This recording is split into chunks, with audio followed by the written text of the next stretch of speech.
so many of my long-term assumptions, and I think many people's long-term assumptions, that the savings glut in the West, and to some extent China, was keeping interest rates low, and it meant that the debt burden that's been taken on by countries like South Africa and Brazil in emerging markets, or frontier markets like Ghana, Pakistan, Kenya, that was sustainable, that all that debt's sustainable, because if globally interest rates are low, it was manageable. But with interest rates where they've shot up to, we have to start asking serious questions about whether countries can sustain their levels of debt over the next few years. And some are already toppling, as Ghana showed in December with its debt default.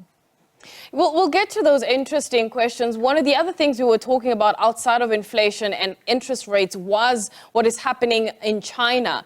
What's your assessment in China, given the fact that we were concerned last year about the restrictive, COVID, situation, as well as, I suppose, as we got to the end of the year, we started seeing that reopening. How are you looking at China going into 2023?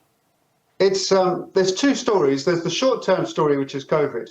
And that, although they have officially reopened, everyone's staying at home quite terrified of getting COVID. Nonetheless, hundreds of millions perhaps are getting it. I think everyone will get it in China. And this month, December, January, we already saw the weakest December figures from the Chinese PMI survey, the Purchasing Manager Survey in China. That was the weakest December figure ever. And so really, China's economy is kind of stopped in December. I think it's not going to be much better in January. But come February, March, the Chinese will finally be able to get back on planes, bring back the tens of billions of dollars of tourism revenue to countries like South Africa, Thailand, Sri Lanka, Vietnam. They're going to be thriving again, giving some boost to the economy. And Chinese economy should pick up to 5% or so at least in 2023, after a weaker 2022. But the longer term problem for China is still property. This property bubble that they've had, this high level of debt that they've built up, that really concerns me. We saw Japan never recover from its property crash after 1990. Spain really suffered for many years after its property crash in 2008. And that's my big concern about China over the medium term. I don't think it's ever going to grow fast again. I mean, over 5%. On that note, rather than in the weeks and months ahead, what data points are you going to be keeping an eye on as it relates to China? The easy one for me is the Chinese PMI. Comes out on the 30th of, the end of the month or the first of the beginning of the next month. It's a good, reliable indicator for where global manufacturing, global trade's going. And I think it's going to stay weak, as I said, for at least the next month or so. But I expect some pickup. That and the price of bonds, property bonds. I've been looking at Evergrande's 2025 bond that used to be, should be 100 cents on the dollar. It's at 8 cents on the dollar. The default's going to happen. But how much recovery can we get out of that company? It's the biggest property company in China. So the better the prospects of property in China, the more that bond price would pick up a bit. As we kick off 2023, then, what do you see as the global economic risks so far?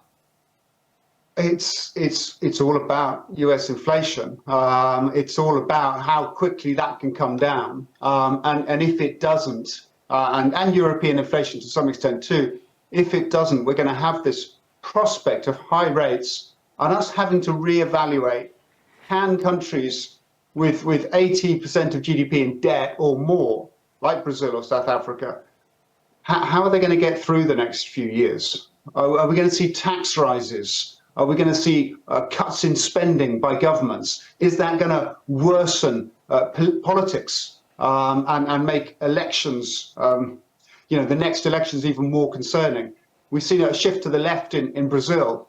And I don't know that that's going to be affordable for Brazil. And it's a bellwether country for emerging markets. So there's quite a lot of uncertainty, and it all comes down to when do US interest rates come down again. Looking at some of the data that we've has come in when we look at US inflation, at least for November, December, how optimistic are you, if at all, that inflation in 2023 could come down then as quickly as it went up in 2022? Are we seeing any kind of indication of that at all? I'm crossing my fingers. There's a guy I follow called Ian Shepherdson, Pantheon Economics, very good economist on the US, and he is thinking exactly that we're going to see inflation fall far faster than people expect by the end of this year. And that improves the prospects, I think, particularly for the emerging and frontier markets that I really care about.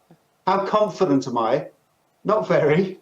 US economists got this totally wrong going into 2022, the vast majority. And so I think their models aren't good. And unfortunately, that means we can't have much confidence about this. And the Fed clearly doesn't. And it keeps on telling us that. Hence their expectation to keep raising rates. So how confident? Not very confident. And that makes 2023 pretty hard to call.